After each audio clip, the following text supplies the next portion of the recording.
बुद्ध्यहङ्कारचित्तानि नाहं न च श्रोत्रजिह्वे न च घ्राणनेत्रे न च व्योमभूमेर्न तेजो न वायु चिदानन्दरूपा शिवोऽहं शिवोऽहं चिदानन्दरूपा शिवोऽहं शिवोऽहं चिदानन्दरूपा शिवोऽहं शिवोऽहं न च प्राणसंज्ञो न वै पञ्चवायु न वा सप्तधातुर्न वा पञ्चकोश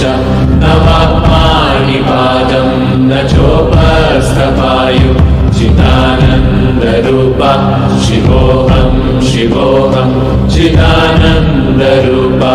शिवोऽहं शिवोऽहं चिदानन्दरूपा शिवोऽहं शिवोऽहं